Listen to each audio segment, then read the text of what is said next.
Alright, ladies and gentlemen, welcome back to the Driveway Engineer. I'm having a shock top. I want to do a brief, hopefully short video. Kind of stay to the point. Questions I get asked pretty regularly. A lot of people go back and watch the older videos, which I appreciate.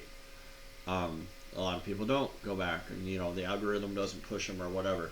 Anybody that sees one of my older videos from 3 or 4 years ago now is really looking for stuff, so I appreciate that.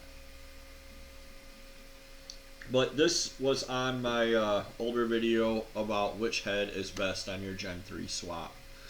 And Carlos Williams here asked, is the 706-862 the best choice due to compression?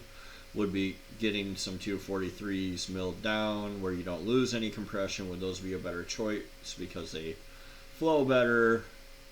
I have a 5.3 with flat tops. I'm just looking for the best choice. Either will be ported. So a variation of this gets asked pretty regularly. And also the Gen 4 5.3s come with 243s on them. And I, JR, at this point, am of the opinion like whatever your engine has, just fucking use it. Like, don't run out and change one for the other. I don't think that I would. I guess it's cheap enough. The heads have to come off to change the cam. It's cheap enough if you have a 6-liter with some 317s to put anything else on it and get the compression up. I mean, you're talking 50, 100 bucks. So you already have to take the heads off to change the cam. Why the hell not?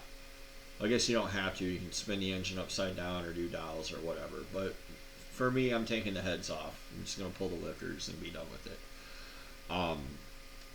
Because I like things like real high speed, low drag. Like, I want the path of least resistance, right? I want normal beer. I want my shit done, and I want it to run.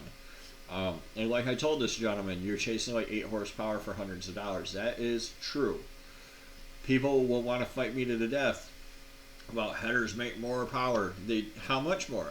Quantify it. How much more horsepower on a 5.3 do a set of long tube headers make versus a set of factory manifolds? How much do they cost? How many things do you have to change to put them on?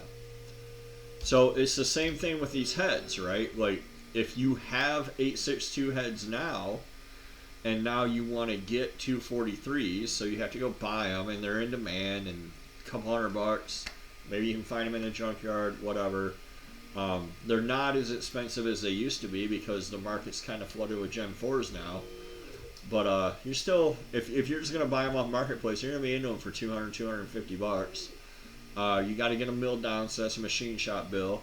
Now you're into needing custom push rods, or you're going to have LS tick. You got that LS tick? Well, no, you have wrong push rods probably, or some bullshit components. My LS doesn't tick at all. It doesn't make a single sound that it's not supposed to. So to get the compression up like a smidge on a 5.3, to go through all that, and then porting it on top of it, like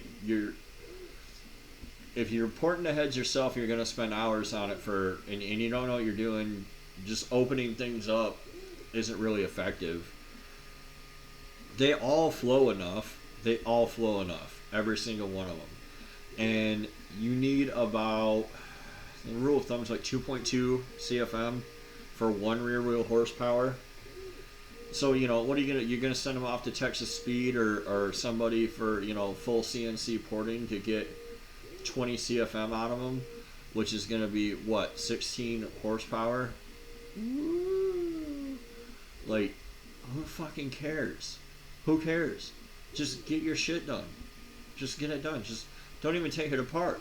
Me anymore, like I wouldn't even, if I ever did another LS swap, I would just put it in. I wouldn't even change the cam. I would just put it in. If I had there's a handful of things that I'd be willing to swap, like an OBS truck. There's one locally I'm watching. It had a big block in it. It had a 7.4 in it, 454, and They took it out and they started to put a 5.3 in it and they fucked it all up and they want all the money back. So like I would just put a stock 6-liter LQ4 low compression turd in that thing and it would still outperform the 454 in most ways. It wouldn't out tow it, and it would be done. Like most importantly of all, it would be done.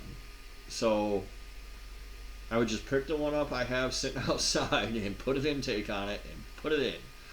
I mean, if you're not racing in a class for money, splitting hairs about what's the best camshaft, and trying to find 3 degrees over here or 6 thousandths of lift over there is just pointless. Just buy the cheapest one. Try to stay away from having a converter. I don't know. I want to give more thoughtful answers for some of these questions. But if you're here for information, in my opinion is keep it simple, keep it cheap. Just tell people it's fucking 500 horsepower. They ain't gonna know. Enjoy a good beer. And go eat enchiladas with your family, knowing that your shit runs and it's not scattered all over the yard and you're not gonna have to take 50 cents on the dollar for it someday. So, anyway, that's my little rant for today. I hope you enjoyed. And we'll see you next time. Maybe I'll answer some more questions. Maybe you can watch me delete people out of the Facebook for arbitrary reasons known only to me. See you guys.